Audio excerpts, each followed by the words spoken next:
Obviously a huge win for our team. When you're coming off back-to-back defeats against good teams, you don't know what's going to happen. And the crowd was great. I thought the first quarter was as good as we can play, as good as anyone can play, maybe. And I think the thing that I was probably most proud of was these two were the reason, and it wasn't just Bridget and some other people that are always there. These two did a great job of making shots, and they not only made shots, but they had to guard the best players. So, and one's a freshman and one's a sophomore. So, for them to show the maturity that they showed really means a lot to our team, and couldn't be more proud of these two and what they did today. But and also, quickly as always, I can't thank the fans enough. The last thing I told our players before we left the locker room was, we're coming off back-to-back defeats. We have a snowstorm. Even though the weather people tried to make it, the worst thing to ever hit Iowa. It's a noon game and 10 below zero, and we have a crowd like that. So just truly blessed to play here and coach here. We're excited for our team to win today and break that mini 2-game streak.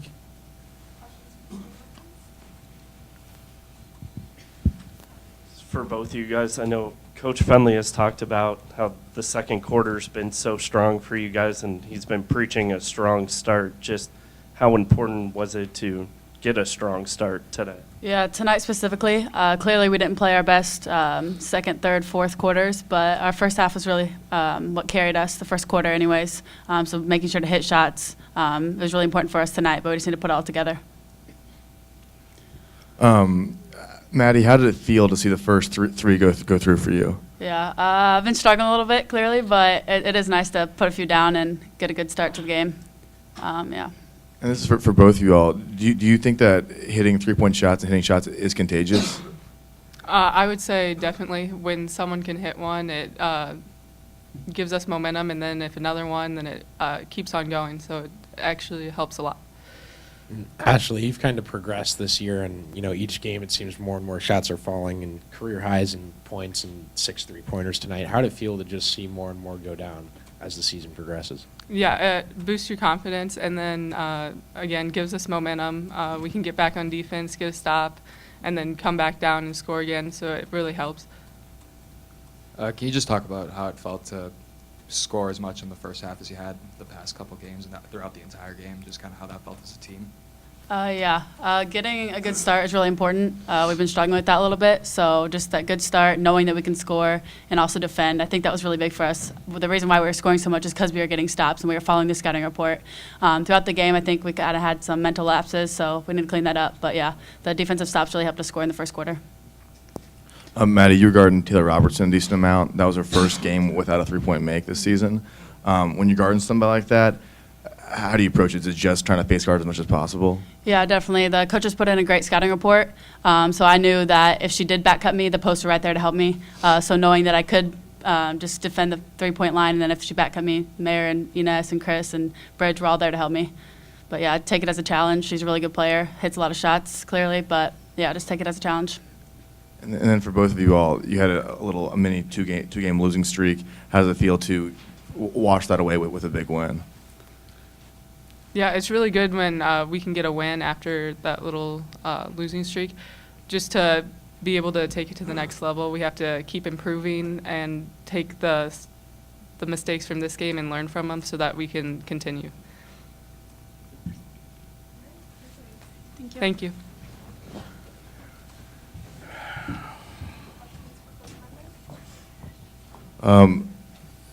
We've talked a lot about making and missing shots recently.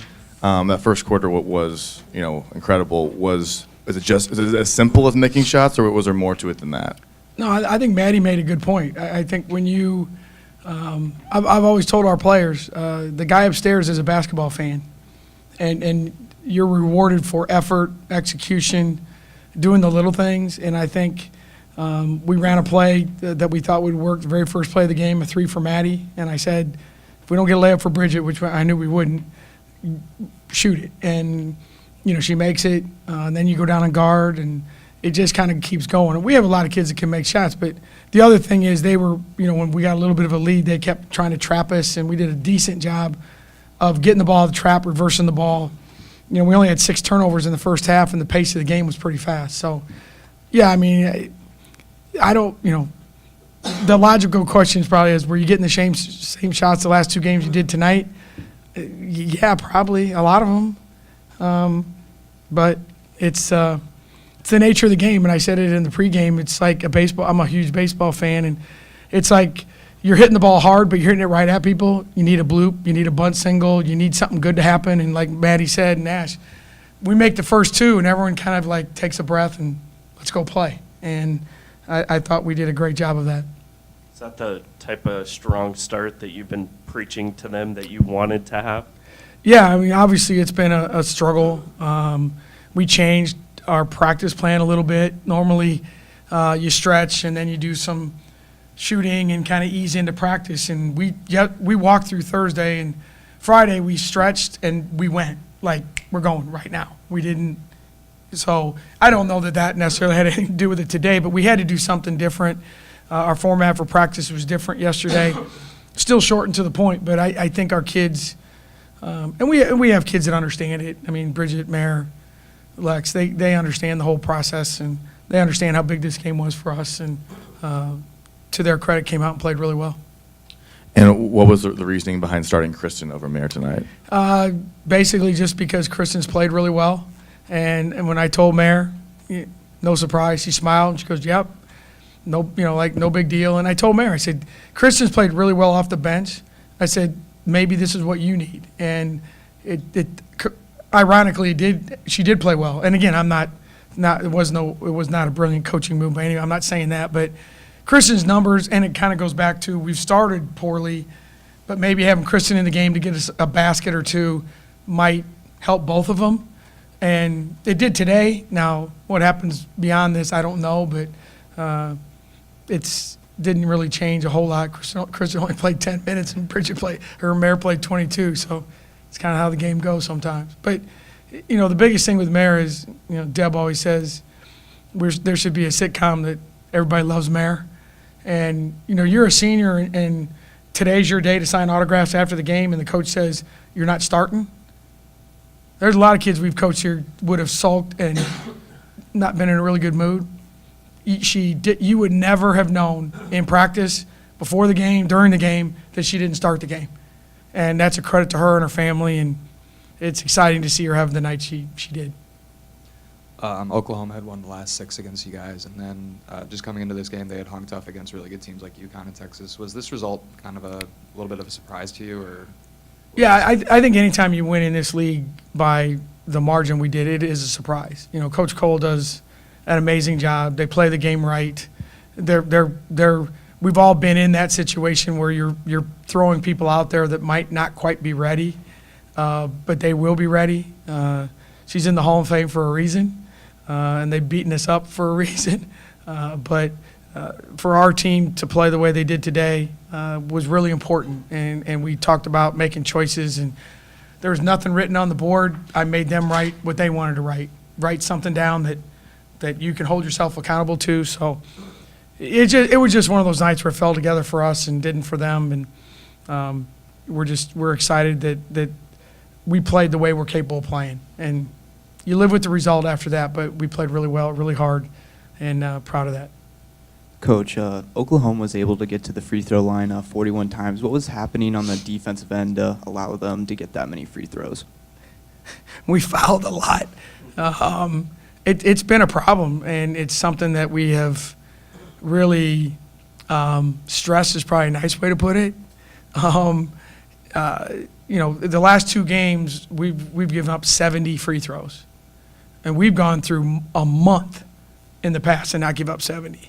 Your angle's got to be better. You got to be smarter. You got to help better. In the second half, the first half, I think, what was it?